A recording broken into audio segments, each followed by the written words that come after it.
Hey up and welcome to the Temple of Bleh episode Q. This is a chat with Wally van Middendorp as part of the History of Roadrunner series. This one is super interesting. Wally had the great pleasure of being in the Roadrunner story twice over. His first run with Roadrunner was in the mid-80s in the Amsterdam head office, and he'd later come back as the senior VP of International, and that's from the mid-2000s up until the end of the independent era. So yeah, this chat is really interesting. We talk about all manner of things relating to how Case ran the business, general how the bands were handed off from the A&R guys, and yeah, it's got a bit of everything, this one, so you should really enjoy it. I did anyway. If you're watching on the YouTube instance of this conversation, you'll notice that my video drops off about halfway through. Sorry about that, don't know what happened there. Either way, let's get into it. 1, 2, fuck shit up.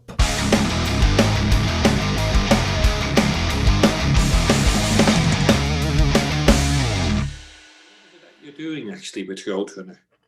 So the project itself is a kind of a curiosity of mine, because I've my relationship with the brand is very much just a fan of metal from like 2005. That it was my entry point. And basically that little red logo became synonymous with just a kind of quality, and I knew what to expect. And it was, when you sort of put Roadrunner next to other labels, there's giant monolithic huge like your EMIs and your Sonys and things like that, which don't necessarily have that kind of identification and that kind of branding. But Roadrunner was always fairly reliable, and these days it was kind of just intriguing to me as to how that came about. So I'm trying to trace the history of it and trying to speak to all the personnel involved to figure out, well, how did it become synonymous with a particular sort of genre, and how was it accidental that it became that mark of quality? Was it by scrupulous design that it had the impact that it did? So that's what I'm doing, and I'm putting all these interviews out as podcasts, and I'm trying to pull together like an episodic presentation, kind of a docuseries, to present that sort of the upshot of those conversations. But yeah, that's the long and short of it, really. Yeah, to sort of answer that question, I think what you'll probably find out is that, I call it, from what I've been told, especially I would say the change point was when Case Wessel realized that he no longer wanted to depend on third party as a source of repertoire. And basically, it could have happened, I don't know in the time frame where that all fits, but it could have happened with the hiring of Monty Connor in the US. Yeah. This is the thing. This is the exact kind of rabbit hole I want to go down. Like those moments where he goes, where he sort of goes, this is direction. Because I made some notes and stuff. I worked for I worked with and I'll tell you how things got where they go. So I worked with Roadrunner from 1984 to 1986.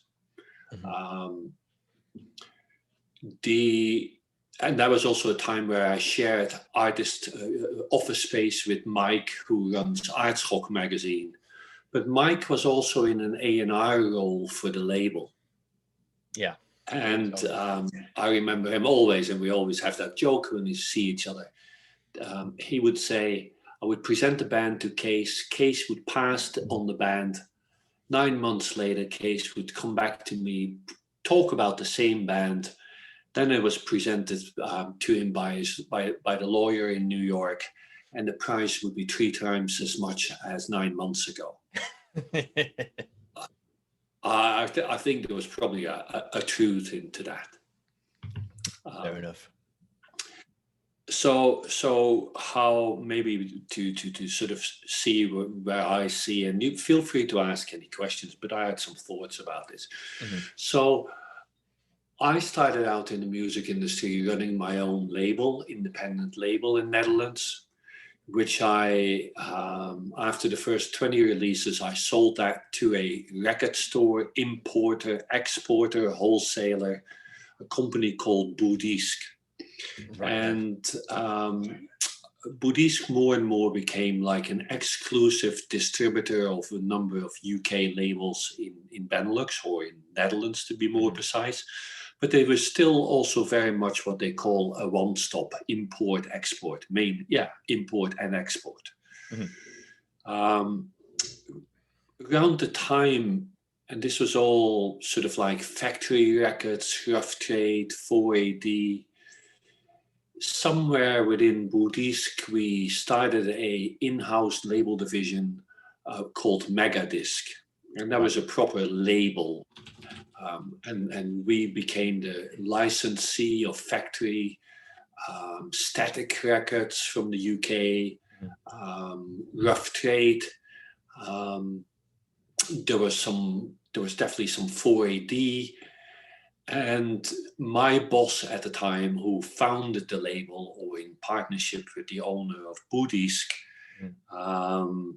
he took the label on a few journeys, and I followed him on those journeys. So he took the label in '84 from Buddhist to Roadrunner. Right, okay. And that was my first entry and my first meeting with Kees Wessels. And Kees had been running the label for a few years. He had worked, I believe, for RCA in Netherlands. We can talk about a little bit of what I know from his past as well, but then you need to remind me. Because I have so many questions about his past. Yeah, so at least from what I know, right? So Kees or whatever his company acquired a 50% shareholding in this label called Megadisc. And with Megadisc, we were at the time, I call it alternative independent artists from the UK or from Australia or from the US. The independent music industry was a different mindset. It was more like, prove that you can do a great job and we'll give you our next album. Yeah. But, Factory Records is known for doing handshake deals and no contracts, right? That also became their downfall, because having no rights. But it was very much in that world. And Kees wanted to expand his company and go also more into alternative. But there was a clash, because he'd been doing metal. And in rock metal, or heavy rock, let's be more precise, call it heavy rock. It was a different mindset. He could sign artists for 7 albums without any questions. And then he felt like, and he said like, why would this independent artist from Australia not sign for 7 albums with us? What's wrong with them? Well, it was a matter of trust and a different, I call it, different background, right? Different attitude. So that was interesting. And I joined, I was the label manager at Megadisc. I was the PR person. I was pretty much sort of everything, but not, in that label promotion capacity. I shared office with Mike. Mike was running his magazine. Mike was doing A&R for Roadrunner. There was a production person, Kees's assistant / production person, my ex-boss, Rick. Kees at the time was partners with somebody called Jan van der Linde. Jan van der Linde was a founder of Bertus Distribution, or Bertus Import Export. They still exist. Right, okay. Jan van der Linde, because there's all connections with people. Jan van der Linde, many years later, was also the founder of Provoke Records. Yep. And he sold Provoke Records, which is now the label in print with Mascot. Yep. And one day, there was a new person in our office, and that person, whose name was Ed van Zijl. Ed van Zijl, yeah. Who is now the founder, CEO of Mascot. And it's funny, in different role, I work also with Mascot. And in the way he runs the company, it's so much a blueprint of Roadrunner. Really? And he's successful, right? Oh yeah, it's a centralized organization out of Netherlands, not out of the UK, but out of Netherlands. Very centralized control, very tight. Well, that's maybe a Dutch thing as well. Very tight on money and deals, but being successful, right? Running business in a smart way. I always look at that. And Ed came in. I keep forgetting he was in there I call it in admin finance department. And Ed was actually a staff member who used to work at Bertus. And Bertus still is, well, they moved, but initially for many years was in a town called Berkel Rodenrijs, which is like 20 minutes from Rotterdam. And mascot office is in Berkel Rodenrijs. Yeah, nothing changes, right? Nothing at all. I know that Jan van der Linden retired from business. Jan and Kees split their ways after, I don't know when that happened, but that was after I left the company.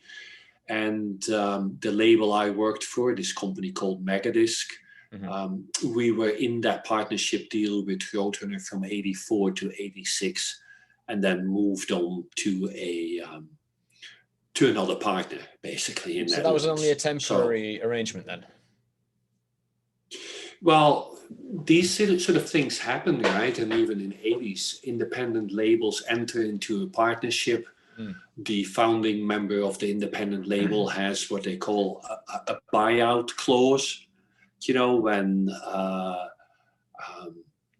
the other partner wants to buy the shares, he, at the same terms, has a clause to buy back his shares. I call it buy back his shares, and basically move on. It's the sort of thing what happened. I say it's the sort of thing what happened when Kees and Roadrunner moved out in 2006, out of their deal. And I'm jumping in time now from Universal, which was a 50-50 deal, into their deal with Warner. And there are people at Universal who seriously regret that they didn't hold on to Roadrunner.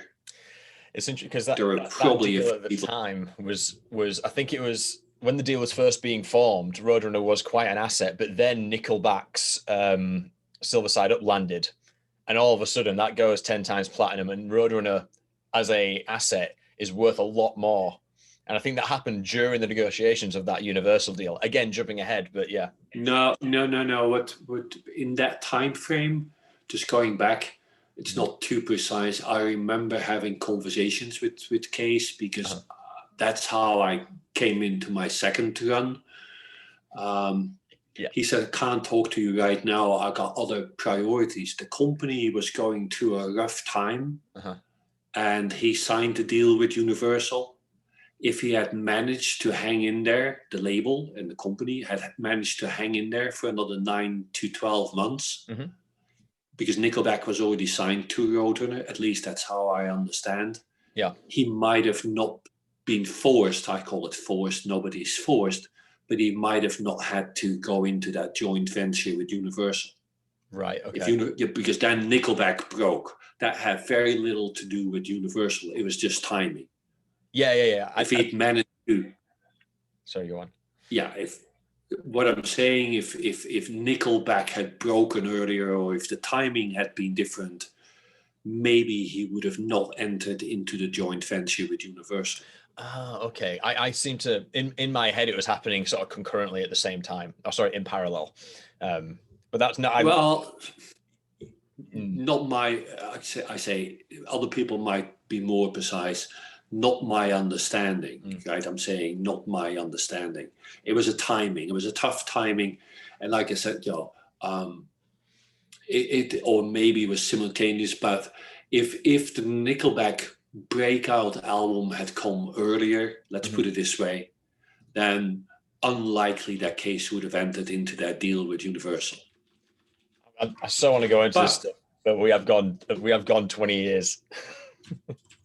Yeah, anyway, just how also to say this one bit, and then we go back to the start. Yeah. This one bit, he managed to get out of the deal with Universal. Through the I remember we had, and I already knew what I was told because I was on the management team. We had a Christmas dinner or celebration, and Case had a speech, and everyone sort of knew something was up. And in the speech, he said, we had negotiations. I've been at the notary today, and there's something I want to share with you. I became the full owner of Roadrunner again today. Oh, awesome. There was a sigh of like relief in that room, like, wow. And then he said, but that didn't last very long. It lasted as long as it took me to sign the paperwork, and we've now entered a majority shareholding deal with Warner. Ooh, okay. Yeah. He did say, and other people asked him as well. He said he could have done things differently. He could have gone with another, I call it non-major but independent partner, maybe with capital venture or venture capital, what's the word? Or there was another partner that was very interested in being with him. I think he was also looking at his long and successful career. Yeah. And now was this moment, I guess, to basically sell the company, move on to something else. I mean, it's not that he retired, but move on to something else. Yeah. And leave music as is. Leave it at a high point, right? Mm-hmm. Leave a very successful company. But anyway, going back to my time. So Case, what I understood, he had worked for RCA in Netherlands, lost his job or quit, and then founded Roadrunner. And one of the first releases on the label, you might be aware of that, was not metal. It was a Jim Croce album. And there was other stuff on there that was non-metal. Experimental. But somehow but somehow he managed to, I remember from my time, there was a licensing deal with Music for Nations for Benelux and Germany, or GAS. And that was great because Music for Nations had Metallica. Yeah. I believe there was a label with somebody called Mike Varney, Shrapnel Records. Oh, Mike Varney. Or I think there's Metal. two here. Both. Yeah, I think there was Metal Blade and Shrapnel Records. I'm not the expert in that world. But anyway, we had plenty of releases. But in my time, from what I remember, there were no releases directly signed to the company. It was all licensed. For the first 3 years. Like I said, at least for the years that I was there. And I think after I left, in those following years, I do not know when Monty Connor joined the company and when that first Sepultura album was released. 86, 87. Sorry? 86, 87. He joined in the December 86. Yeah, and that was probably where Case, I call it, Case realized that there was an opportunity, a business opportunity, and that if he signed artists direct to his company, he would no longer depend on, third-party people to supply him with artists. I thought that he had a handful of artists between 83 and 86, and then it blew up. So I think he had Merciful Fate and Carnivore, Satan, Whiplash. He had a few smaller ones. Could be. Oh yeah, sorry. I sorry. Yeah, you're probably right. Let me go back on that. Going back to Mike, of course, Metal Mike, because Mike would present artists to Case. As I said in that moment for a bit, Case would say no, and then his New York lawyer would present the same artist, different price tag. There was another person involved in those days. There was a person over at Bertus Distribution, a guy called Dirk, and I don't know what his surname is. Right. He might still be there. Became one of the partners at Bertus. Dirk was actually from origin from Belgium, and I think he also worked for a record store in Ghent. I seem to remember. Right. And quite often, because Dirk working at a wholesaler called import-export, had also had a good feel on, I call it like, which bands would move, right? He would probably see that, hey, we got this band, wow, it starts to shift, there's demand. Yeah. And maybe he was, I don't know, whatever role he was in, he would go to Case and say, Case, maybe you should look at signing this band.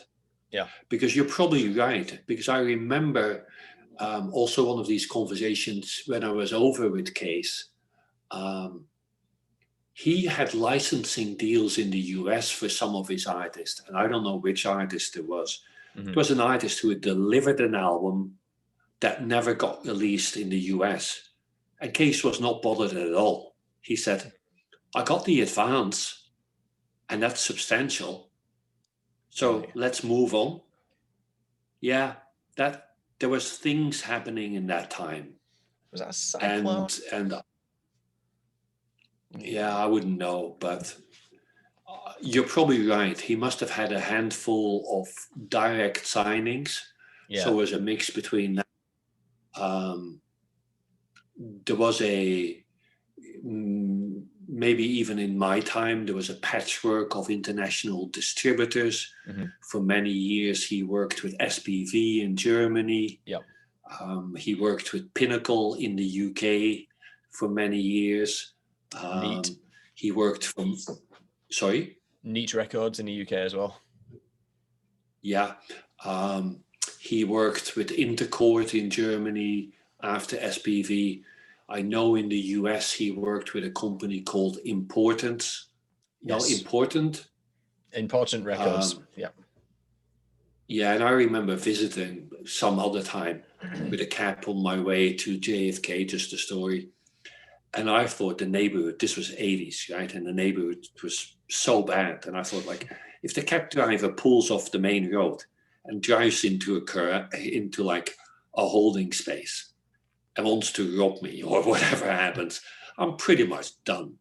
Yeah. And I end up at the office of this distributor, and all the windows have bars in front of them. Right? It was like a fort. That was when New York was, I call it, intense. Yeah.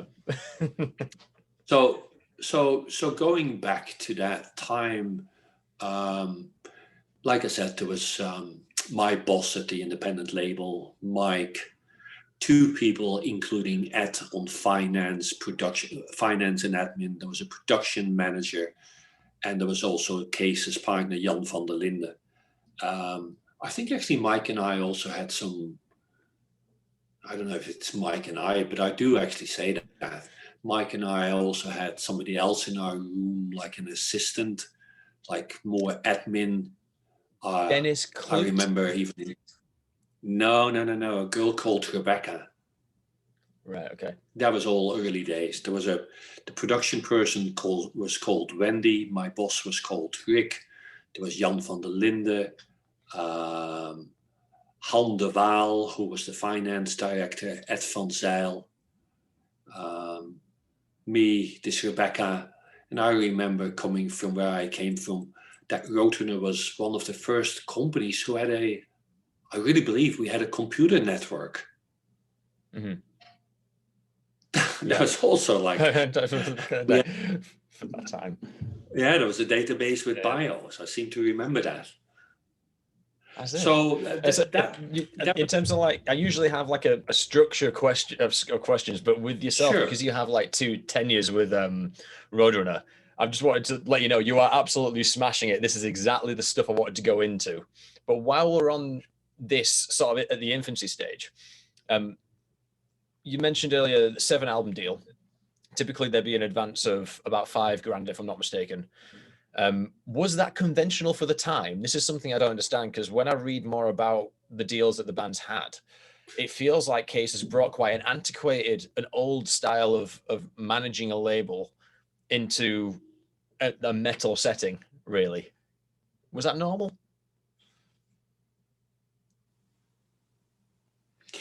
Well, I think with Case's background, Case, I don't know if you know, he used to work for Polygram. Yep.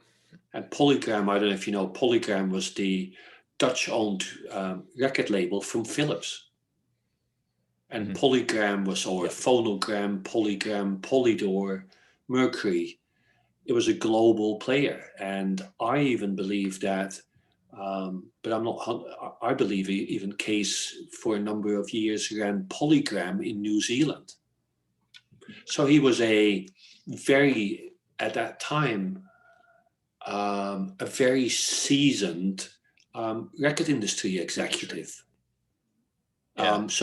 In that way, his background was not like, for example, let's say Alan McGee at Creation. I start somewhere and I release records by cool bands and I learn while doing the process. I see in that world also throughout the years, Case had a very smart Case had a very good business sense, and I really respect him for that. And one of the other, I call them executives in the 80s, already smart and very business savvy, is somebody like Martin Mills at Beggars. Where he started his imprints with Excel, Young Turks, all throughout the years, 4AD. That's Beggars is at the time, Roadrunner was probably the biggest, biggest independent group, right? Because independent was still defined by less than 50% ownership by a major. So,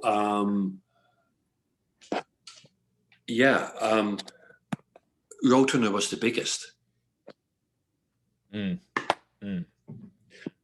So in that way, Case's business was traditional. And also think about this. I always keep thinking, and I still work with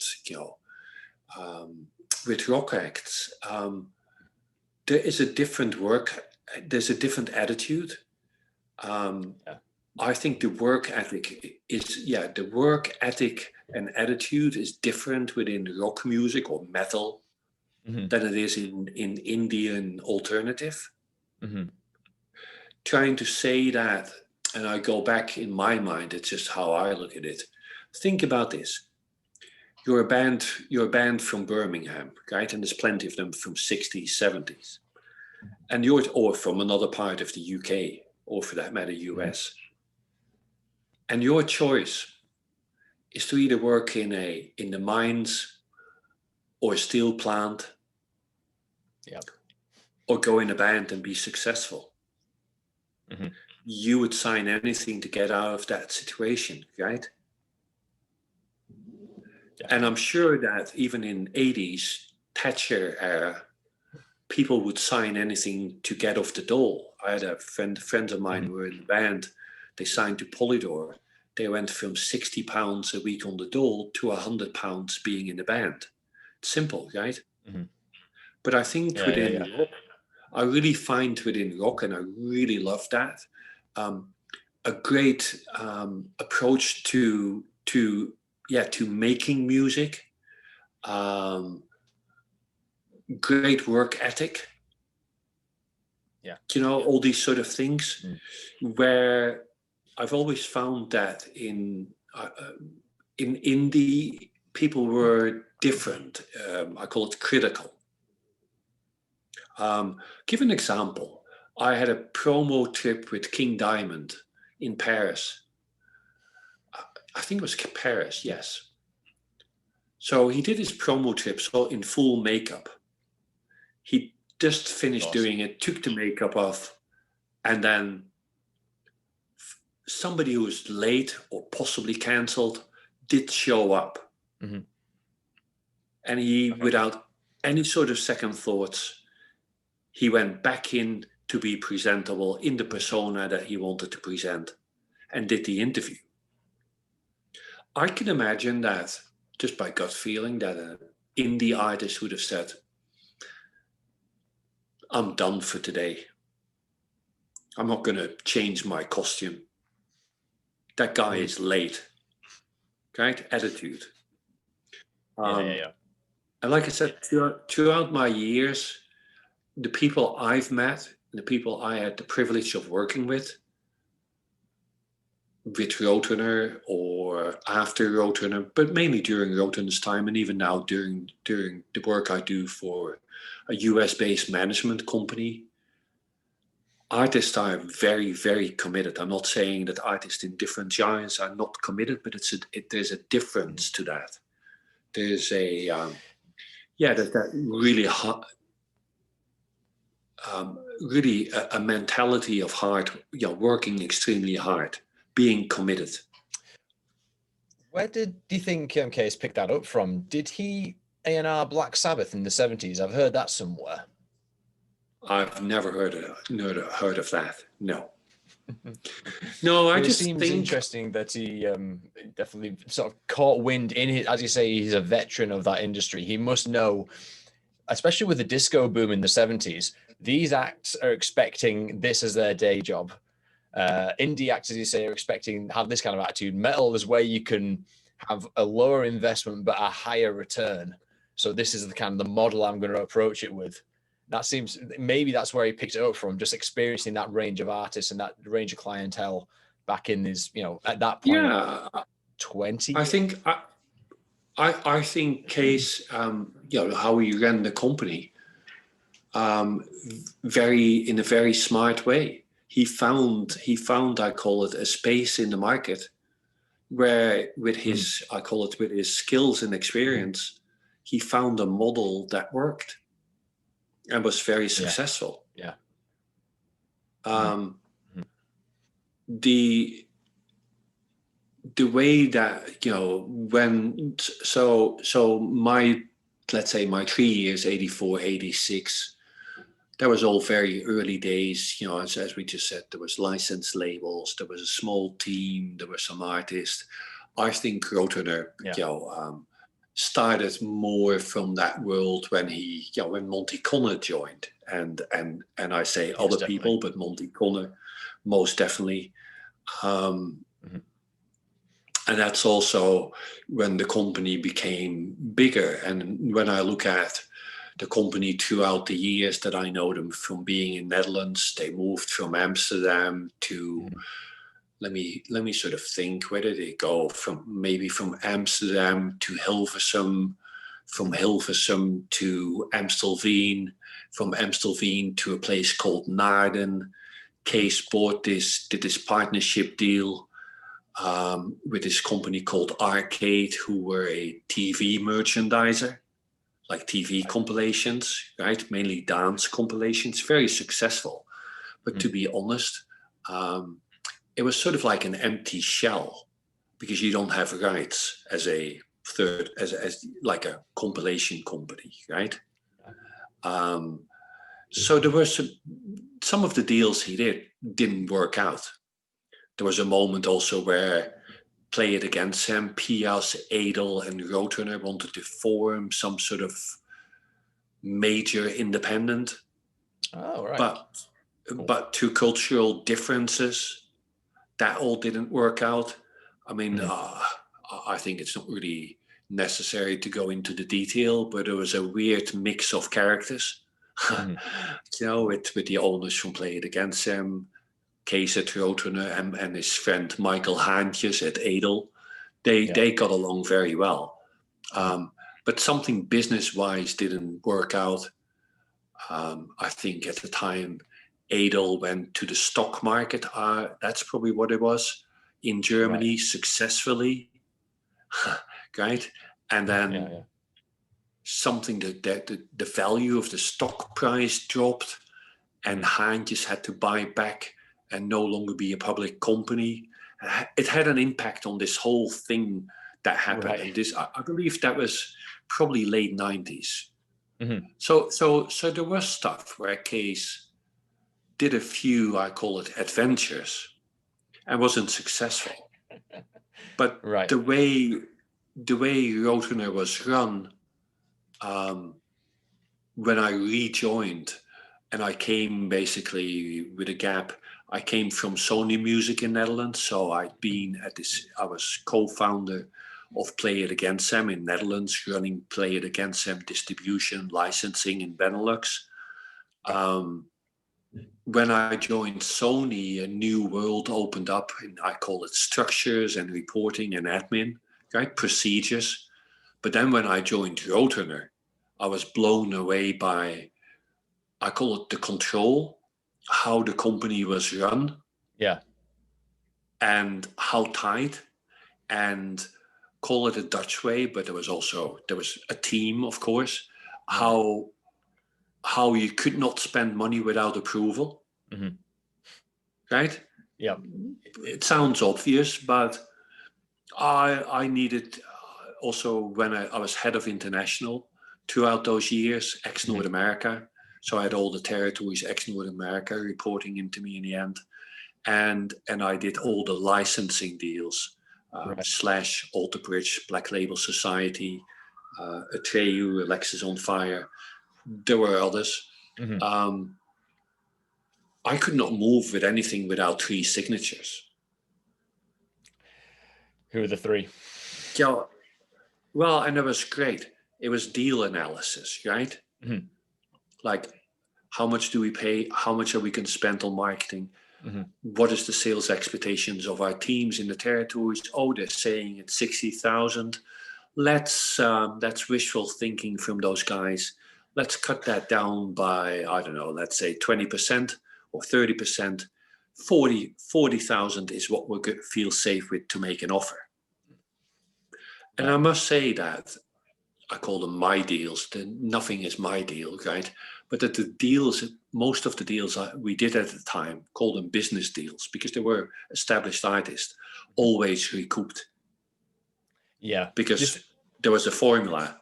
And the other thing, Jim, is that artists were keen on signing with Roadrunner because of the brand.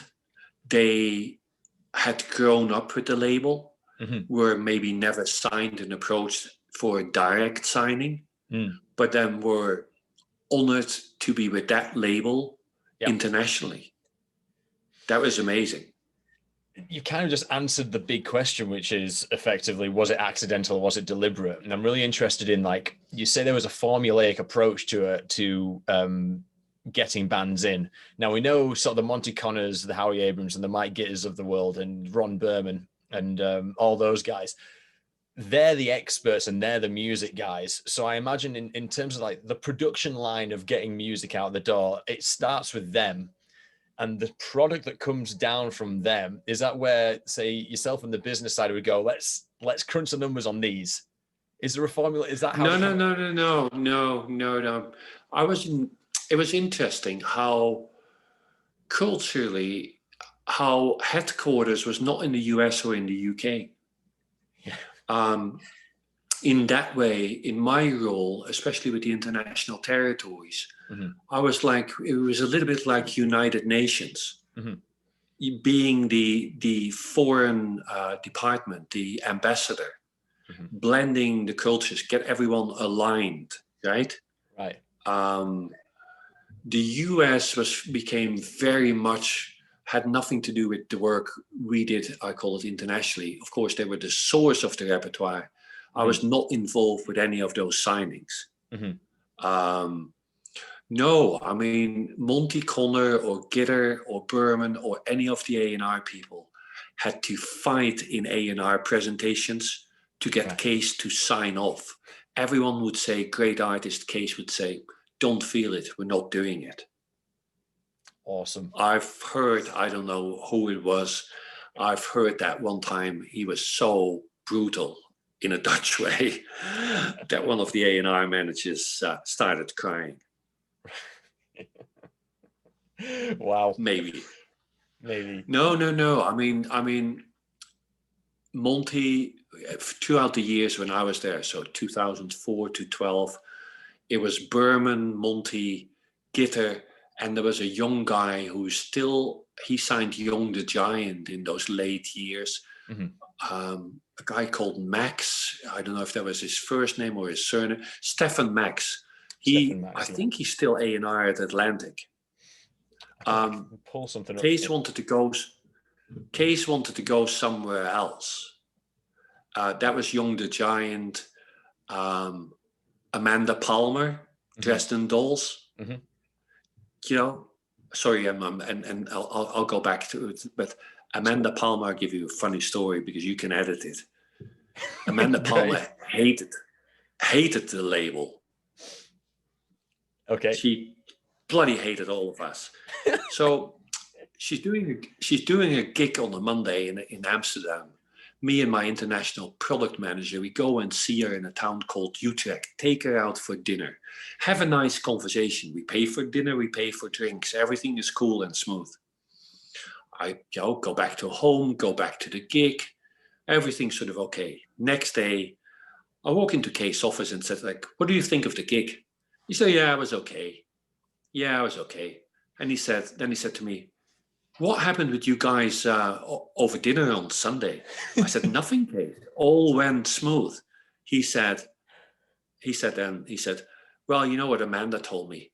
That you're in her top 5 of most disliked people at the label. What did you? She felt there was such a mismatch culturally. Right, okay. But when she went independent and did some great stuff on her own with crowdfunding, it was great to read, though, that she gave credit to the label. And she said, if the label had not tour supported financially, right, on international touring, I would have not been able to have the career that I have now. There's a great interview done with I can't remember the chap's name, the other part of the Dresden Dolls, for another podcast. Ryan. Yes. With another podcast called the Meat Podcast, which is I'll call him a colleague with Ryan Rainbow, and he kind of said the same thing that I don't think he doesn't hate the label. I think he treats it with a lot of reverence for what they did for the band. But it's interesting that they tell that Amanda story. Case at one time, I think there was a guy, I forgot what he was called, John from Brooklyn or something. There was some sort of character, street poet, or something from Brooklyn, or he stood near the Brooklyn Bridge, some sort of thing. Oh, wait. Let me. So Case wanted to sign that person, and I think he signed the person, sort of like wanted to be going into comedy. And we worked with this guy called Doug Stanhope. Yep. My God, how his manager would be Doug Stanhope. I don't know. He would play in London like every night. And I go and do my bit, right? Because the manager, again, or Doug, there was such a disconnect with the label and the culture. I mean, if you take the UK team run by Mark Palmer and run very efficient, very rock, very metal, right? And again, great way how Mark ran the company. Again, respect, right? But this cultural thing, bringing in a comedian, a stand-up comedian, blew Mark away. And Mark would be so, I call it, let's say, direct with his opinion. The manager would sort of say, I don't want to talk to this guy. Get him out of, don't want to talk to him. So I was there sometimes like really feeling like, oh, Case, what do you get us into? How can I get out of this? But I couldn't. Because, Doug Stanhope, and there was some, like I said, some dude from Brooklyn. Yeah. So why was it Case's idea to bring on comedians? Was it just something to try? Yeah. You know, Jim, what I understand, right? Every label owner, I'm sure Branson, well, look at Factory with Tony Wilson or Rob Gretton, right? Doesn't matter. Every one of these characters, and they're all strong characters and personalities, they will sign a project or something they strongly believe in. Mm. And whoever, the numbers guy, the BA guy, and everyone turns no, that makes them even more determined to say yes. Yep. Right? Yep. But going back from what I remember, and this is what I liked about the company, it was about talent development. Case wanted to sell with the artist signed to the label, reach mainly in the US, UK, run a successful company, hit gold and platinum albums. And it happened. And that was great achievements, right? With Theory of a Deadman, maybe with Slipknot. And there were others that hit that gold album status, which was 500,000 copies. And we would also have bands going out on this Road Rage tour. And I remember one with Trivium, very early days. And the 2 or 3 other bands, 3 Inches of Blood, never made it onto a second album on the label. But he would take that as a consequence. He was there, I say he, the company was there to do what they were supposed to be doing and saying, okay, we have an international structure. We can put bands on tour in the UK, Germany, Benelux, France, for example, right? With the help of an agent. We can put a package tour together. We can do label branding. We can do lots of things. And then it will be up to the fans and to the artist to show if they can, if they're the real thing or not. Right. So clearly, all labels have failures, and all failures disappear very quickly. Right. They're brushed under the carpet.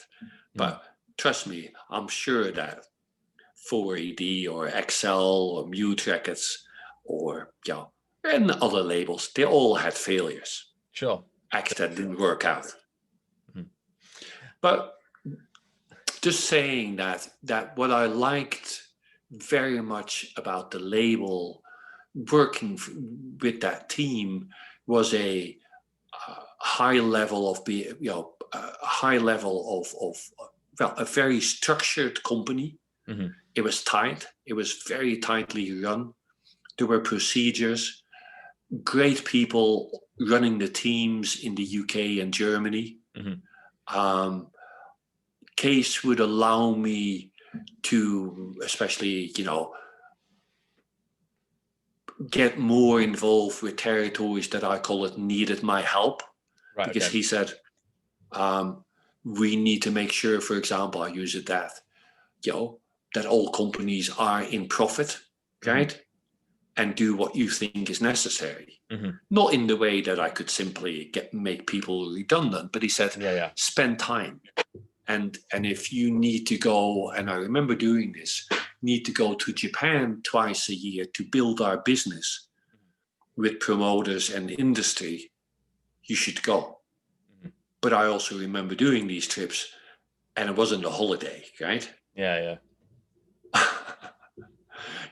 But it was great.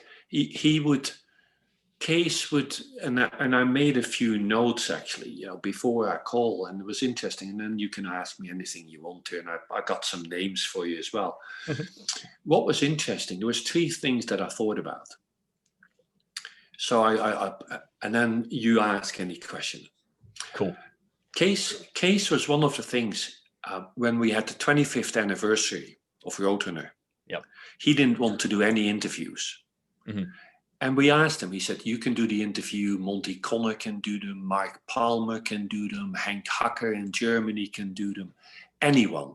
I'm not going to do them.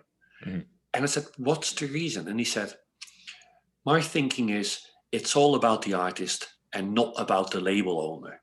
Mhm. He was not one of those guys who was in the forefront. He was not one of those guys who was in Billboard or in Music Week. Yeah. Yeah. Plus, so he was very in someone's that going to way. try, if his name's out there, people are going to send him demos. Of We don't want course. that. Yeah. Yeah. And that was interesting. Then towards in the final year when we were already in Warner, Mhm. it was nearly our time, I believe, that we knew that, I don't know, he knew or I knew or he and I knew, or I don't know how it was. But somewhere in those last months, one time he said to me, and I always remember that, and it was really great, and not in a negative way. He said, and I still have that in my mind. He also said, you are as good as the company you work for. Mhm. Meaning, if you work for a great company, you're in demand, right? I was holding the checkbook, not really, but you know what I mean. But I was the entry point for a lot of managers internationally into the company in those last years. So that gave me status, right? I'm just saying that made me relevant. And the minute when I call it, and it's different, right? When you're not holding that big checkbook, I still have lots of contacts and I still work in music and I'm really happy about that. But at a far, I call it different level, right? I'm no longer the senior vice president international. Clearly, I can give myself that title if I want to for any of my business opportunities. It's just a title, right? And you know what happens at labels? From VP, you become SVP, and from SVP, you become EVP. And it doesn't change your role. You know why you get this title change? Because you get a little bit more money. They need to bump you up into a next level, tier pay. That happens at, I call it, big labels. Titles mean nothing because I was head of international. I still had 4 people in my office. When I was VP, SVP, or just starting out there. Same 4 people. But I like that what Kay said. I always remember that. You're as good as the company you work for. Yeah. So I learned a lot from him. And I thought about that. Throughout the years, for I call it companies, right? And that I was really full-time employed. Now I'm freelancing and I work with other people, and there's some great people in there as well. But out of when I compare from Buddhist, which was 80s, to Roadrunner in 80s, Pias in 90s, Sony in late 90s, early 2000, Roadrunner let's say 2004 to 12. Roadrunner had the best structure, procedures that I ever encountered at a label. It was top level. And that also having that tight procedure in place, right? Rules in place on production. I think that's also how they ran margins, right? Yeah. If you do 1 million albums and you can save, I call it very Dutch, and you can save 10 cents, 10p on artwork, right? That's 100,000. Yeah. And if you were to, sorry, go on. Yeah, if you can do that not only on 1 million albums, but on 10 million albums, it all of a sudden becomes 1 million. Yeah. I got so many questions. Just because you've completely nailed sort of like the landscape I wanted to interrogate. So I'll ask this because sorry, Jim, and then you go in questions because then I go over my notes. Just to because I made some notes, right? Go for it. So clearly, the company was very Netherlands based. Henk Hacker, Germany, been with the company for 20 years when the German office closed down. Mark Palmer, now at Nuclear Blast, 20 plus in the UK. Monty Connor, over 20 years, right? Up to 2012. So that's, also over 20 years. Case had lots of loyal people, and his business affairs manager, Marcus Turner, still works with him in Case's new business venture, book publishing. Yes. There's lots of loyalty. Just to give you some names, and you might sort of like think about what you want to do with them or not. So a person that knows a lot about the years where I wasn't involved is this Dutch person called Alain Verhaven. He's now at Epitaph. He was also in the international department early days. There's a person called Stefan Kustner. I think he came from SPV and was an international person in the New York office. There's a person called Frank Streubele, who was head of international in the Dutch office. Then there's Paolo D'Alessandro. You might have heard that name. He was head of international before I joined the company. Okay. So I think it was me, Paolo, Frank, and then maybe Alain. And somewhere in the US, there's this person called Stefan Kustner. Stefan knows a lot about the US company. Now, clearly, Monty Connor does. Somebody called, I don't know if he's on your list, Doug Keogh. Have you come across that name? I've come across that name a lot. One thing I've tried to avoid doing is contacting people who still work for Roadrunner because of the range of the interviews that I've had. No, he doesn't. He doesn't? No. I thought, really? I swear. No, all the people. No. Doug Keogh was the GM, been there for a long time with Case. He was also in finance, in head of admin. Doug Keogh then worked for a number of years on a publishing venture with Case, music publishing. And I think he's currently, I don't know what he's up to. No, he's still, not many people. The only people that I know, because I sometimes see them, that still work for Roadrunner, for Warner Roadrunner. Danny Core, who's now at the Warner UK office. He's the Roadrunner UK person. He joined sort of in the final years. There is, I forgot what her name is, Susie, and I forgot what her surname is, but I can find that out. She is still working with a number of Roadrunner acts over at Atlantic. And there's Chris Brown. There might be a few other people within the Warner system in different roles, but that's pretty much it. Jonas Nexon. Jonas Nexon is Spine Farm. Mark Palmer is Nuclear Blast, as I mentioned. Ron Berman, where's he these days? He's Mascot. Yeah. And there's Monty Ed as well. Connor, Nuclear. Yeah, Monty Connor, Nuclear Blast. Don't know where Henk Hacker went. He set up an independent marketing company. Maybe he still runs that. There was something called Black Mop in Germany, but I think he went to book publishing or something.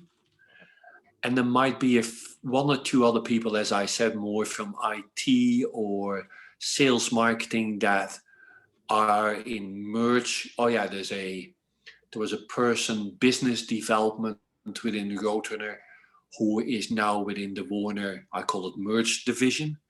But again, those are all people from final years. Right, the long timers, the old timers, everyone was let go.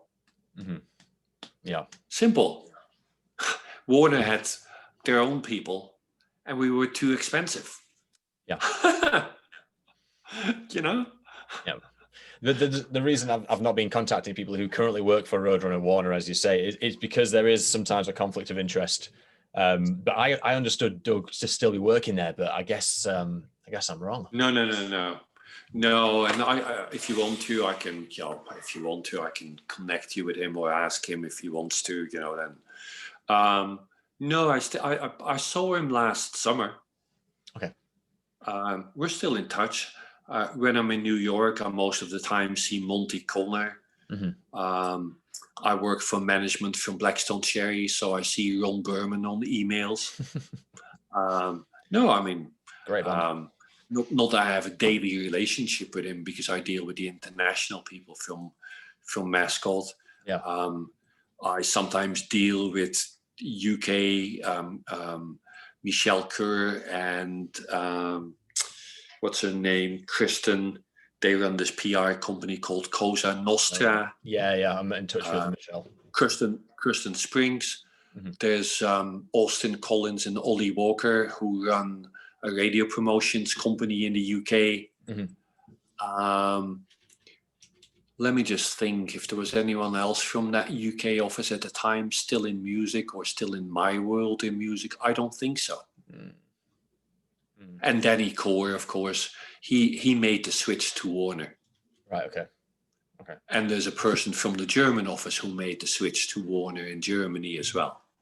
Right, but not a lot of most of the No, she was a product manager called Larissa. There were other people, Warner Hamburg at the time. They found it awkward to have another office in. They found it awkward to have another office in Cologne. Like saying, we have desks here in Hamburg. Why do we need another office in Cologne? It was a similar thing that happened one time with the Roadrunner UK office where some finance person said, I think, guys, you should actually move into the Warner building. Mm-hmm. Really, and be observed and feel unhappy. Guy said, well, it's a financial decision. Well, Warner, Warner clearly, when they acquired the company, for a number of years, in my world, we switched from independent distribution to Warner distribution, right? We were still in charge. But the minute when Warner acquired 100% of the company, Roadrunner, and that was in 2010, mm-hmm. and the first people were let go by summer 2011, it became what you call intercompany license. So I could no longer say to my guy, mm-hmm. in Stockholm, I want you to spend $4,000 on Stone Sour, right. Because he would say, nope, not within my budget. Mm-hmm. Mm-hmm. Right, okay. That changed things so much. Yeah, because it inhibits the personal relationships you've built with the acts themselves. So I guess it produces obstacles where for the last 30 years the label didn't have any. Yeah, well, think about this, right? When you are a independent entrepreneur, you can do what you like and sign what you like, right? Mm-hmm. And in the end, find your signature is the one that makes the contract, legal. Yeah. And then you enter into a major label world, and everything needs to go to a deal approval process. Although you do run that similar process internally, right? I told you I needed to get signatures, but if you're the founder of the company, you lose your independence. That made it tough. I think that made it tough for Case. Had nothing to do with the people. It was how a major or the company that acquires you, how they run business. And then they look at you and say, if we close that office, bring people into our building, we can save, I don't know, X amount of pounds per year. Yeah. I've heard some pretty funny stories about Download Festival 2012, which had quite a lot of Roadrunner acts on. And this was after a lot of people were dropped and a lot of record contracts were up for re-signing and things like that. And obviously all your Roadrunner staff were no longer anything to do with these bands. So they had to send one Paul Warner guy to go and like try and calm all these bands down and try and reassure them that the label was still active. I think it was different though. Yeah. I mean, yes, it came as a shock to people, right? And some people made some noise of that. Let me be very clear. If you work for an independent and you're acquired by a major, and we can use a few examples, Virgin, right? Mute. You know that you're going to go into the major label and that it's going to be a different structure, right?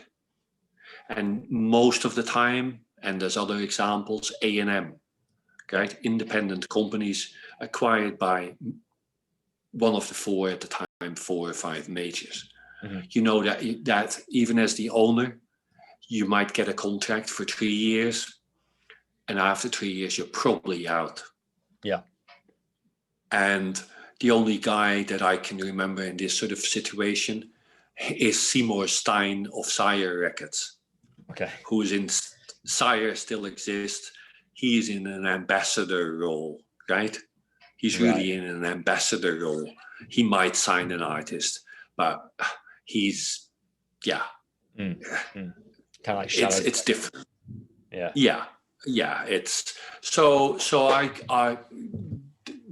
the thing, right? Let me put it this way: when Warner fully acquired the company in 2010, and when you know that staff is being let go in a number of offices, and that certain offices are being closed by the Warner affiliate, you can start thinking about like that it's a matter of time.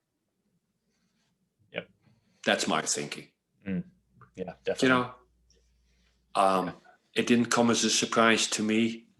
I had a very simple choice. You know, at that first round of redundancies in Netherlands, stay or go. I decided to stay, and I had a team with 2 international product managers and an assistant. And towards the end, I only had 1 international product manager. And I used to have, it doesn't matter, I'm just using it as an example. I used to have my own office space. I had a big, massive desk just because I'm a tall guy and I like a big desk and there was space. Had nothing to do with status. It just happened. And you know what? In the end, in my final year, it was all fine. I was sharing with 2 what were they, royalty accounting guys who were not even Roadrunner staff. Right. Didn't matter. You know?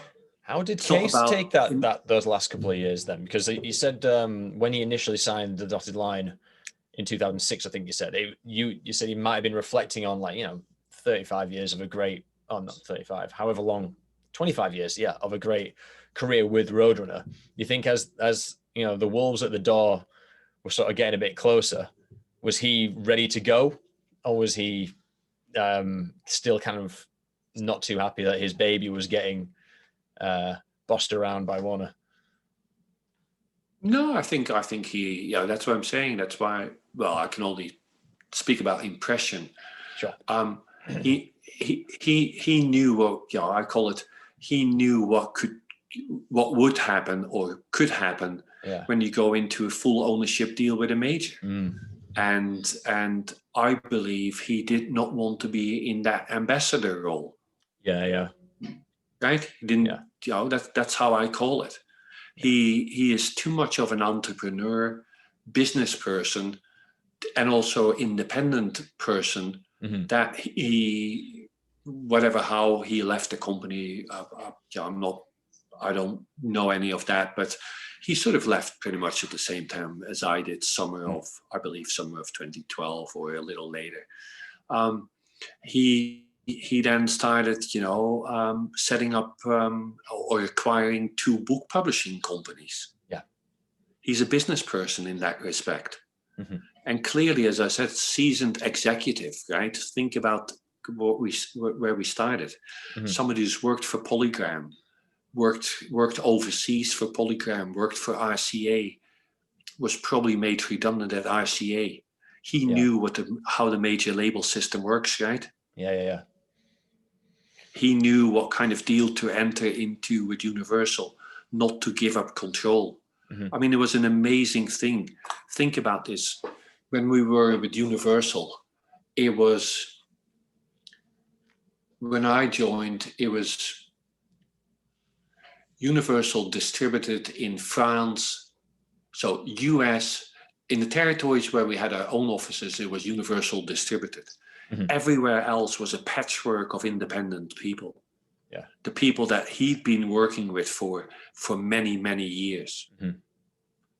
And he managed to hold on to some of these. Yeah. Pretty much till the bitter end. Yeah. That's amazing. Again, loyalty and respect. No, I mean that. Not to pry too much, but how is he these days? Is he okay? Is he just getting on with work? Last time, there was something, and I was just actually, I told my wife about our conversation, and I said to her, make me think about something, about memories, and plenty of memories, right? And I actually, clearly at the time, when I left the company, it was 2012. Mm-hmm. We parted ways, and there was no hard, it was all natural, smooth. My colleague, my co-worker, did my exit deal, right? Yeah. And then he was next in line, right? Pretty much, he was the last person, the last man standing. Didn't involve case whatsoever. It was all smooth, professional, great. So I'd been in touch with ex-colleagues and maybe had a lunch with Case throughout those years. And then last year, I think it was last year, or was it earlier this year? I don't even remember, Jim. There was a moment where I dropped him because something came up, and I sent him an email. Yeah. And I sent him an email to really thank him for my 8 years at the label. Yeah. And to really, thank him for the experience, working with him, mm-hmm. and that I just wanted him to know that, right? There was just that moment where I thought, did I actually say this to you when we split ways? Or was it just casual, I'll see you next week in some other place? Yeah. And I thought it was I really had that, I call it that urge to reach out to him. And the greatest thing was, he said, clearly we're now, it must have been during COVID already. He said, we're in this weird situation. When we're out of this situation, and when you're back in Amsterdam, let me know, and we'll definitely try to go and meet up for lunch. And I thought, how great is that? Yeah. Mm-hmm. That was great. It's so interesting with it. People, because obviously I speak to bands and I speak to people like yourself, and every single person who I've spoken to who worked at the label really consider him like a paternal father figure. They have a lot of reverence for him. There's a lot of really great stuff. Even if someone was let go by him, there's always stories like Gary Livermore. He worked with Play It Again Sammy. He also owned Third Mind Records. Yes. He was acquired. But when he was let go, Case was the guarantor on his property. Like he signed it on for a new flat or something like that. And Case was the guarantor. Andy Saunders, Case managed to pay a little bit extra money while he got on his feet. There's so many interesting stories about how the reverence he had for his team. And I think it's so interesting because metal as a community and as a product, as a thing, is very community and love driven. And it's strangely reflected in how Case looked after his guys. Yeah, I think that was Jim. That's what I was saying. It was amazing. I came out of a major label. Let me see, what was my age at the time? 2001. I was 44. I was like the successor of the guy running Sony Music in Netherlands, and then I bumped into a brick wall called major label corporation. And somebody in New York, probably one day my boss calls me in, looks kind of sad, and I thought, like, what the hell is going on? Yeah. And he says, yeah, I'm very sorry. It's not my choice. I've been told that you're let go. And I asked a few questions, and he said, don't even ask the questions. It's not relevant. Somewhere up in the higher tier, you're not fitting with a major label. Mm-hmm. And I came back with Case, and first of all, I was really happy that he offered me styling as a freelance opportunity, because I came in earlier to find products for his company in Australia and Japan. He also had a Dutch company called C&R, which came out of that arcade venture, and I also needed to bring them repertoire. And then when the head of international, Paolo, left, there was a sort of gap. He thought he was going to run it out of New York, and then he made me the offer. And it was a fair offer, but it was way below, and it's not about money, right? Yeah. It was way below what I had in my previous role at Sony. Mm-hmm.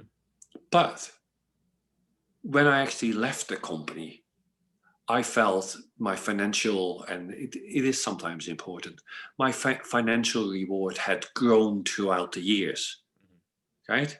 He recognized, and he said, well, tough shit, you weren't here in the years when Nickelback exploded. Yeah. Right? So I said, fair enough. You've given me this great opportunity. And I really mean that, this was 2001, 2002. So 44, 45, you sort of think like, there's 4 major labels. BMG was still there. Where can I go? Pias was one of the big indies in Netherlands. Where can I go? So I was grateful, happy, learned so much. And I really must say, I learned so much about structures, business analysis, but also learned so much about a new world of music, because my background when I was at this company called Megadisc, we were in a world of Prodigy, Pixies, Triffids, the indie acts. Yeah. And then being thrown into this metal world. The great thing is, I must say, I love working in that world, and I still do, right? The great thing was, I'm sure that some artists that I worked with looked at me and sort of like, you're not a metal guy. So we don't have to have that conversation about this new cool band and the B-side on their 7-inch. I'll have that with your product manager, or with the Dutch product manager, or with a PR person. But you seem to run a tight ship on international. I feel that it's working. So all good. And I loved, and that's what I'm saying, Jim, that work ethic. And I mean that with any of the artists, and I still work with Hailstorm, Shinedown, Blackstone Cherry. It's wonderful.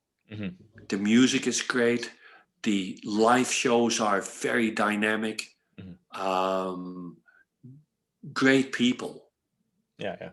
And I've had my issues. I've had my issues with, let's say, not my fault. It sort of happened with a Dave Mustaine who was a little, ignoring me. He knew I was there. He just didn't want to see me.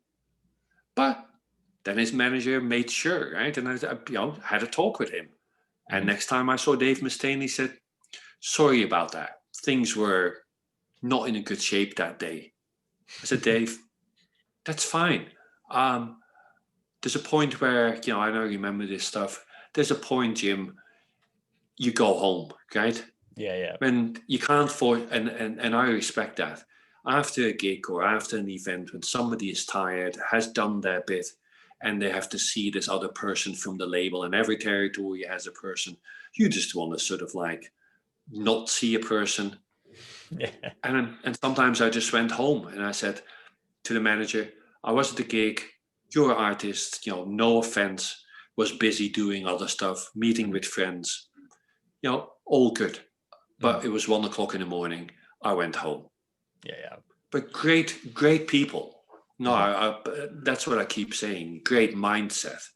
Yeah. And don't get me wrong, by the way. I just, throughout all of my years in music, right? I mean, throughout even my years at Sony, where we had to deal with some superstars and superstar behavior, right? I always felt there was a reason if an artist was upset, right? You weren't doing what you were supposed to be doing. You put them in an awkward situation. Yeah. And especially when you talk about, I call it global superstars. Mm-hmm. With Roadrunner was great. I loved everyone, from those years with working with the guys at Trivium to Rob Flynn at Machine Head, who to this Alain Verhaven, right? Just to be very fair. Yeah. When Machine Head, I call it, was let go by the US company, Alain Verhaven was the guy who pushed extremely hard with support from the UK and German office and set the case, we need to continue working with the band. And I don't know if you know what happened. So we released that album internationally.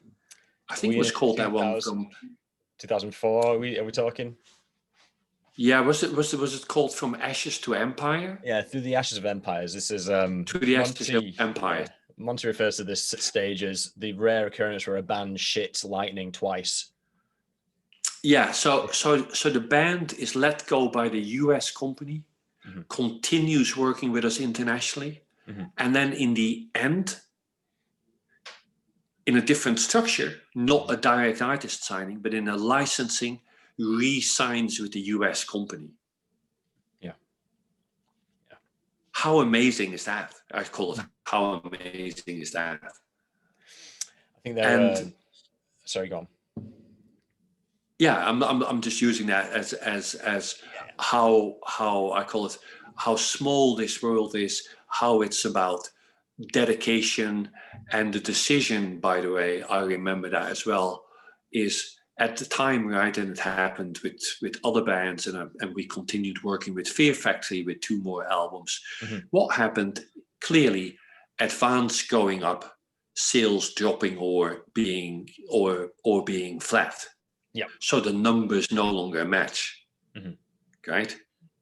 And most of the time, that was a situation when the artists sort of part ways with a label. Most of the time, there is no renegotiation. I think maybe in today's world, there's a renegotiation where a manager gets smart and says, you know what, if we need to find a new label, I'm going to spend £10,000 on a lawyer and contracts. Maybe I should take the pay cut, stay with the label. You know what I actually can do? If I renegotiate the deal with less money, right? And I know it's happened also at Century Media. Yeah. If I can renegotiate the deal and extend and increase the royalty on my back catalog, right? I use it as an example. Yeah. So that all of these albums, which are close to or will recoup which are close to recoupment or have recoupment, will start generating money. Yeah. That's a smart way of doing business and sticking with the label. Right? Makes sense. Dino's an interesting example as well, because his relationship with Roadrunner, it goes beyond Fear Factory, especially on that 25th anniversary album and the show and things like that. It's, yeah. Well, it was funny. To a friend of mine, I continued working with Fear Factory, 2 albums internationally. They were quite successful. Monty Connor was, I call it, and we made jokes about it. I was in the camp with Christian, what was his surname? The bass player, and Raymond. Yeah. I supported the 2 of them. I was in that world. Yeah. Right? Monty was in the world of Dino. And Burton was somewhere in whatever world. And if you still look at what's happening with Fear Factory recently, right? Burton and Dino had a falling out. and there's still in the background all that rumbling going on all the time with when Dino was referring to stuff, saying, yeah, we had multiple court cases with Christian and Raymond. Mm-hmm. And at that time, you were either in Dino's, I call it, world, or you were in, I call it, Fear Factory world. Right. Yeah. Without Dino. Yeah. But it's interesting. It is. It's really interesting. I tried to get Dino, but I don't think he's got the time. Which is a shame because I really want to talk about like that back end Roadrunner United stuff. I'm a massive fan of that album. But just now, I'm just talking shop now. But I think Fear Factory's best days are now in front of them. As a result of all that clutter being left behind, I think they're going to churn out.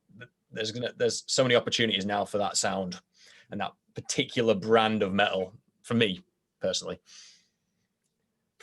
Could be. It was. Yeah, like I said, it was interesting. It was. Yeah. It was little adventures, right? And Case wasn't keen on continuing to work with Fear Factory or Machine Head because he was about talent and development. Mm-hmm. But there was a smart business sense in the company and his team people, Mark Palmer and Hank and others, saying, Case, we know how we market Machine Head and Fear Factory. Yeah. We don't need to invest and break the band because they're established. Mm-hmm. It's just a no-brainer, these deals. Mm-hmm. Right? Yeah. Made sense. Examples where that kind of happened, where a band would sort of renegotiate, so the advance would go down, and as you say, maybe the royalty would go up or whatever. Where they would, how do I phrase this? Was there another situation such as those two bands where the relationship stayed, but they had to slow down the advance, or they had to slow down the return on investment to keep the relationship going? No, well, I think put it this way. Machine Head fully resigning internationally and with the US company, different deal structure. That was the only example I had. I think there were 2 times, or maybe I don't quite remember, there was also a quite interesting relationship with Black Label Society. Right. Mm-hmm. Where I think maybe, I don't remember if we continued internationally or we started internationally, then signed them globally, and then again continued internationally. That was kind of rocky. Megadeth was very interesting because Dave Mustaine was never happy about what happened in the US. He felt the US company was not delivering. Right, okay. And then on the final album, the US company did a great job, but then that was the time when, the curtain closed. Mm-hmm. Mm-hmm. I was looking at Black Label Society there to see what the arrangement was, but I haven't taken it. There were a few things with Black Label. I remember, for example, we had a deal ex North America with Down, Phil Anselmo's band. Yep. And Case was reluctant to pick up the option. Mm-hmm. And I said to Case, I'll go back to the managers and I'll just say if they will pick up the option for the same advance as the first album instead of a higher number. And I'll just tell them what the logic is, that we haven't recouped, that it needs to make business sense, but that the sales are healthy, that we're in a relationship. And if they want to find a new relationship, unlikely they will find the same amount of money. And they need to set up from scratch with a new label partner, including negotiating a deal, lawyer cost. The money, I call it the deduction or the lesser advance that I'm offering, half of that is probably already taken up by legal fees. Yep. So people were into common sense, right? And this is what over the under, isn't it? This is 2007. Yeah. Yeah, probably that later. Did really well. I'm surprised by that. I thought it was I don't know the numbers obviously, but I thought that would have been quite a successful album given the circumstances.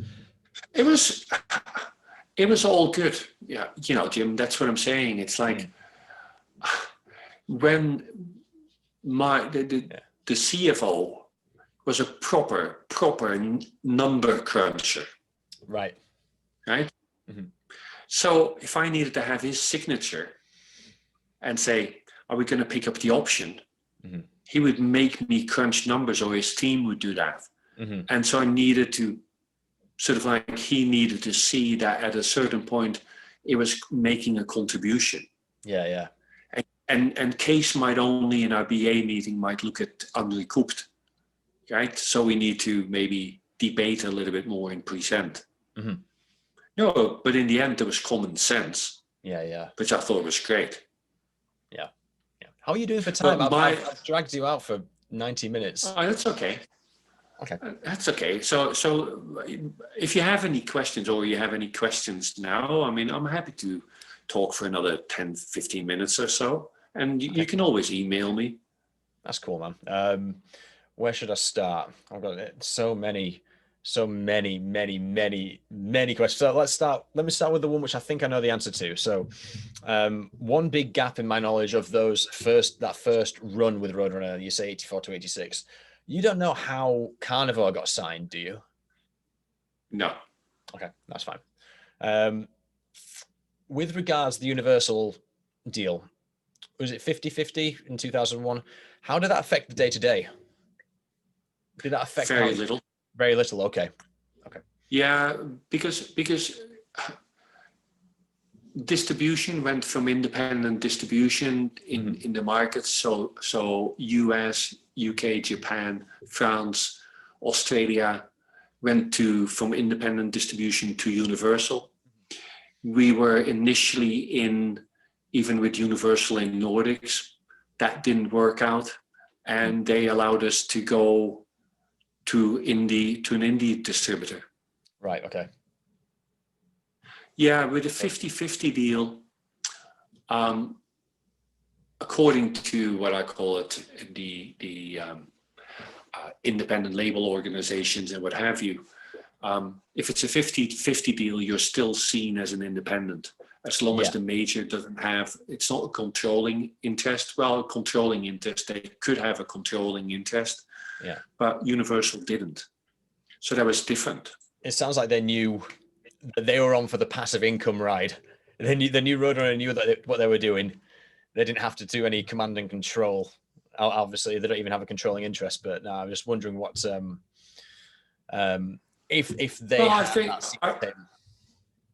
I think Jim, they in the end, when Case managed to negotiate his way out, there were definitely, I don't know who, but that's what I've been told. There were people at Universal who got quite upset because they felt they had let go of a valuable asset. Yep. And also at that time, that was also, I can't say true or not true. They then stepped up their activities with Spine Farm, right? Trying to position them as a competitor. Yeah. Okay, I understand. Interesting. Really interesting. Yeah, because I actually remember having a conversation with the founder of Spine Farm, the guy Riku from Finland, about him being in the Universal world, us being in the Universal world, how we could potentially even join forces in certain areas. Never happened. Sure. Yeah. But they knew what they lost, it seems. So in Goot these days, you seem to have acquired some of the talent and a lot of the harder rock, but maybe not so metal talent that was on Roadrunner. Is that on the strength of their experience with yourself? No, how I ended up with Goot.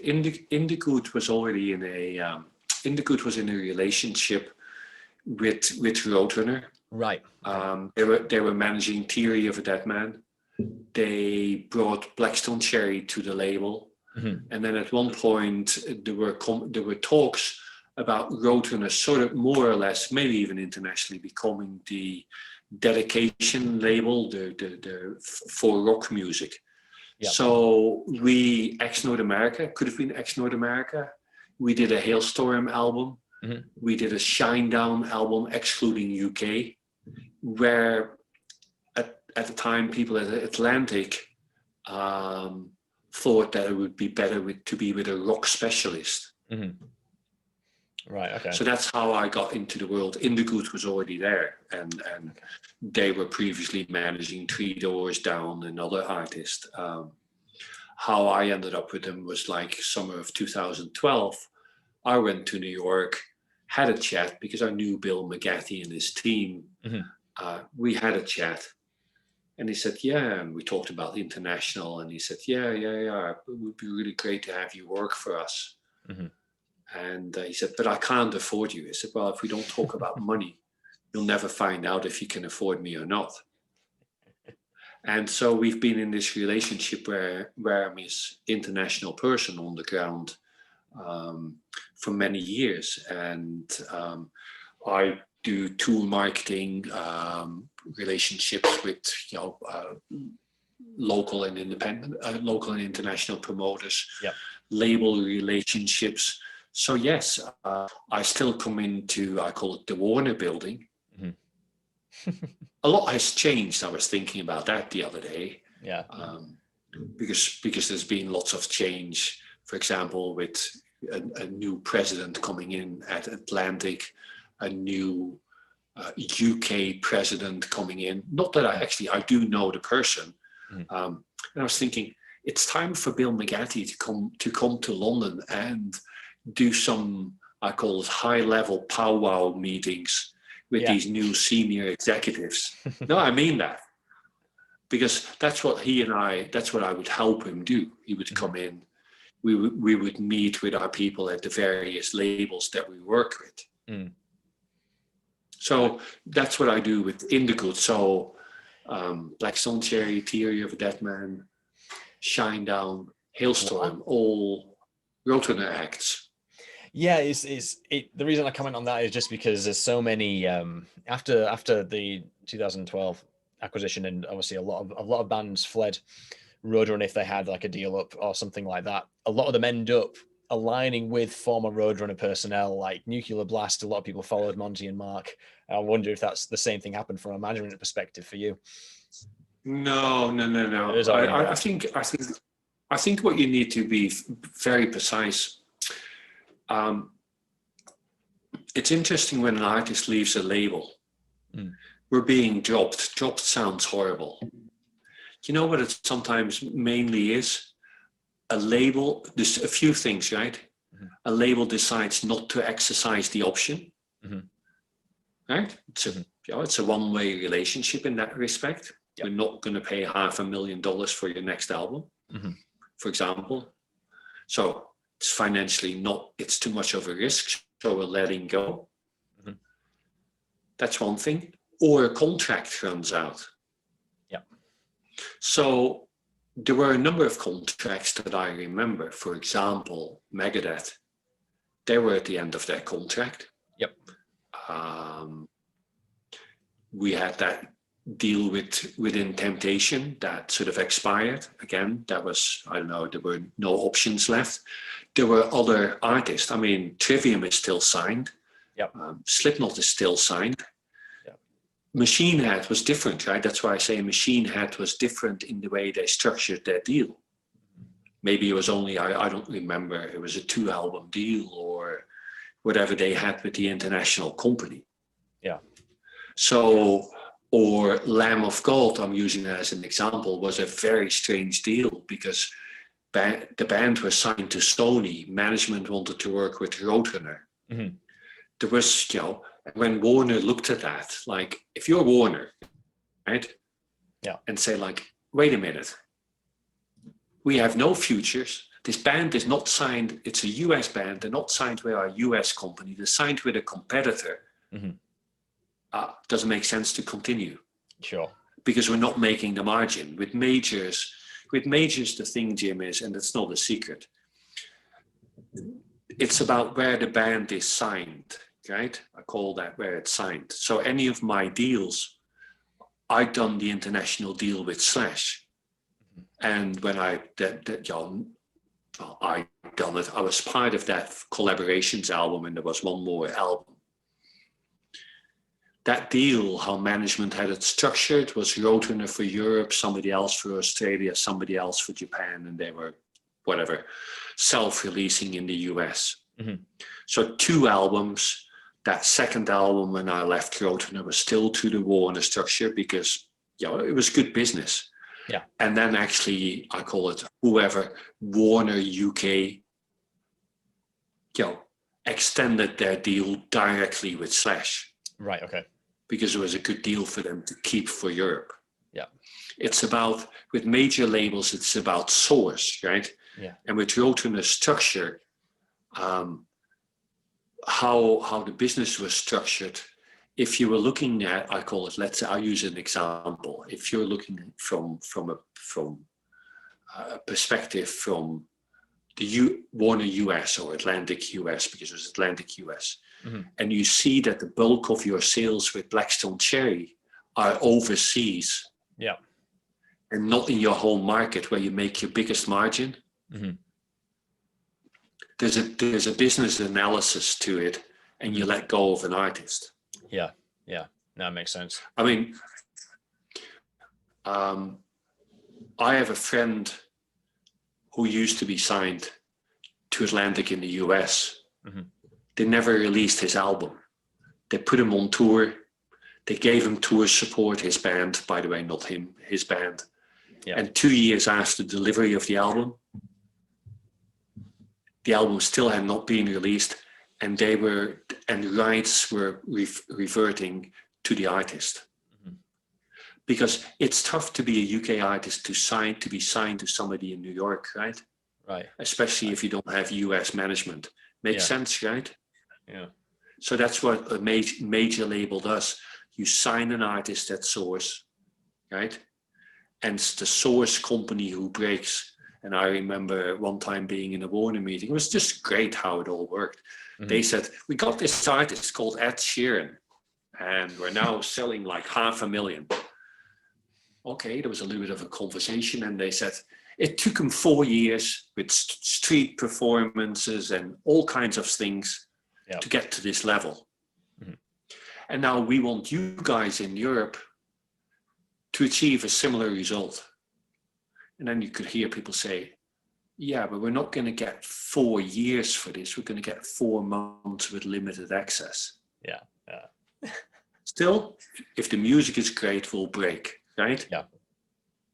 So it makes sense within the major label. Airborne, right, now with Spine Farm, they tried and they relocated to the US. They connected in Canada, but not in the US. And I think at the time when I spoke to Airborne's manager, he said to me, never again. We have a great business in Australia, great business in Canada, great business in Europe and the UK. Let's not go to the US losing more time. Yeah. That's fascinating. Makes sense, right? So in that respect, when you look at it and you look at Airborne, I think those was another one of a band. I'm not saying let go, not to be extended, because it didn't make sense for the label. Yeah. And I think that's where in the industry, people sometimes play this sad story. We've been, I don't like the word dropped, right? It's tough, it's a term. Let go. Well, let's put it this way. Contract expired. Business partners decided not to continue. Yeah. That's what it quite often is. Deal expired. And there were, like I said, Megadeth. So Megadeth, Within Temptation, maybe even Devil Driver at a certain point. They were all in those final years. But Trivium is still there. Slipknot is still there. Stone Sour is still there. There's, I don't know how many others. Opeth is still there, right? The other thing is actually, Jim, and I just wanted to say that in my final years at Roadrunner, we became so much of a class. We did these deals with various people. We Dream Theater, Opeth, Occupying Tree, and we did great work, right? And all the classic, like the ones Slash, Black Label Society, Alter Bridge. And even in the US, label was slightly out of tune. there were labels or what's that label? You had that movement with bands like Paris, right? Black Veil Brides, Paris, female-fronted, New Year's Day, maybe now. I call it that more sort of emo style. Yeah, it's not emo, but you know which bands I mean. Yeah, lifestyle. Asking Alexandria, right? That sort of world. I think we missed out on that. Yeah. Roadrunner missed out on that. We were busy, and it was great, by the way, doing Dream Theater. Yeah. But that was not a new band. In the whole narrative of Roadrunner, it's interesting you say that, because it sort of, it does, for me, it's not quite as clear, the narrative from say 2008 to that last stretch. From middle of the 80s, it's kind of like new wave of British heavy metal. That's the kind of thing. Late 80s, when Monty arrives, we get to thrash metal. Early 90s, it's death metal. Mid 90s to late 90s, they're kind of playing around with alt rock. 2000s, it's kind of Ron Berman's era, Theory of a Deadman, Nickelback, that kind of stuff. And then when you hit the middle of that decade, you get Trivium, Killswitch, you get Within Temptation, you get all those great bands, and it's so clear where they're going with it. And then it kind of peters out as you go towards the end, and it doesn't strike me as a lot of focus on a particular style. And it's interesting how you say, in terms of like the Asking Alexandria, that post sort of metalcore, post hardcore world wasn't fully realized. I find that really, really interesting. I do think, by the way, I was thinking about Gitter, Mike Gitter days. I was thinking about that as well. Another band that we worked with internationally was Hatebreed, and also the US company for 1 or 2 albums. Yes. We were good at it. The company was such a, I call it, attractive proposition for more established artists. I forgot what these bands were that were on the Road Rage tours, the one after Trivium. There were some bands, I call it some bands, right? I forgot. And there was a band also who even went out on tour with Kiss and lots of things, you know, but 3 Inches of Blood was another one. Yeah. But it didn't happen. They were great. It didn't happen. I don't know. You need to talk really to, I call it, the likes of Berman or Monty or Gitter. Yeah. I don't know. I was not part of the A&R meetings, or even another person who's still at the label is Dave Rath. Right? Dave Rath, he was the A&R administrator, and he's still there in that capacity. He still signs bands, I believe. But I think maybe, I'm assuming, right? Gitter was more in a different world than Monty. Gitter must have found some of these newer bands, but maybe they were not connecting with the team, right? It could quite well be that Case was dismissive of them, or Jonas, or somebody else. Yeah. Interesting. Well, bringing Stefan Max into the company, right? And Young the Giant in the end sold 200,000 albums, was sort of going to alternative rock. Yeah. Case wanted to go somewhere else, but maybe it just didn't happen.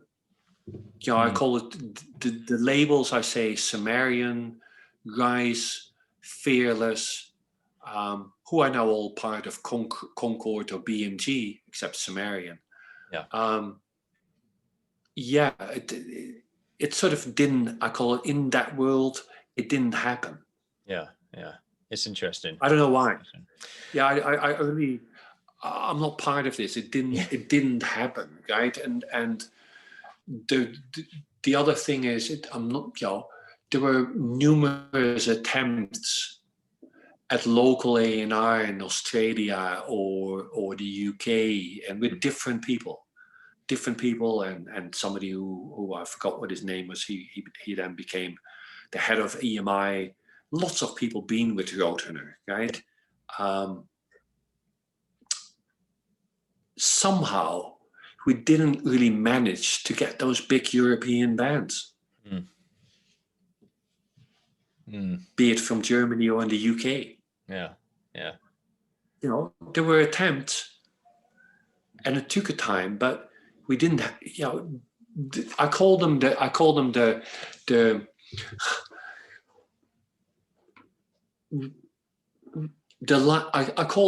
raw power bands. Right.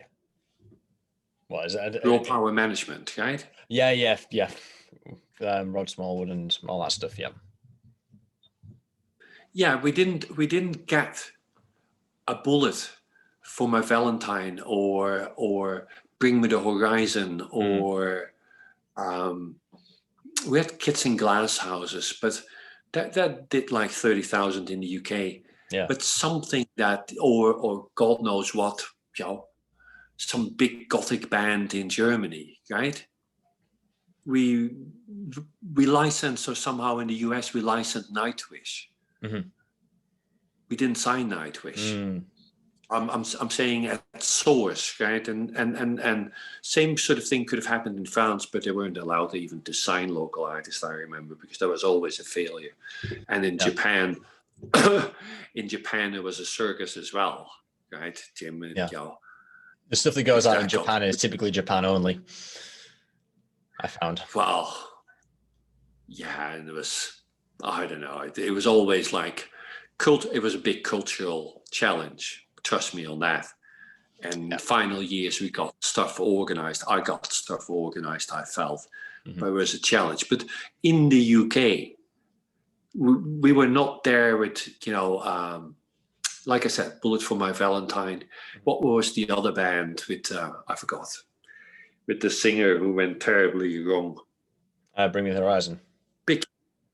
No. The guy. Oh, sorry. Who was it? Lost Prophets. Yeah. Yeah, Lost Prophets. That kind of thing, right? We were not in that world with him. You know, not a Lost Prophets, not a Bullet.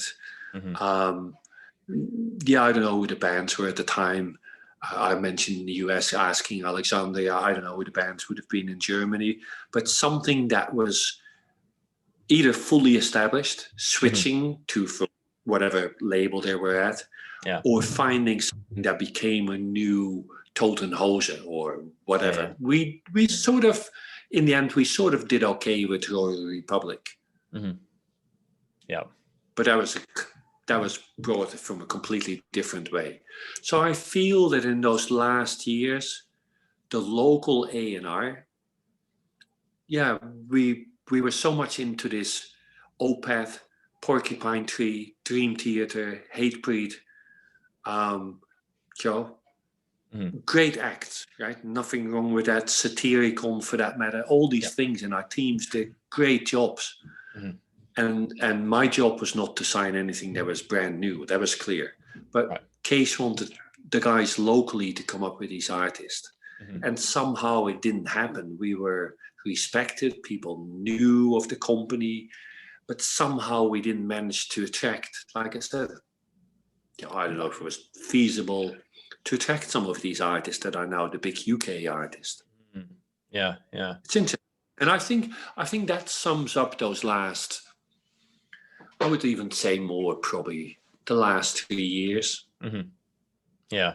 Okay. No, it's I think it's really interesting. But it's I'm just gonna wrap up because it's been nearly 2 hours. That's okay. But Wally, it's been absolutely amazing. I've got one more question for you. For now, have you ever seen a ghost? No. Okay. I ask everyone that, and the experiences vary. It's pretty interesting. I've got, to be honest, I've got a million more questions, but I don't want to I don't want to take 2 hours of your time, especially on a Saturday evening. Yeah. Okay. That's a good job. All right, Jim. Have a great Saturday. Cheers,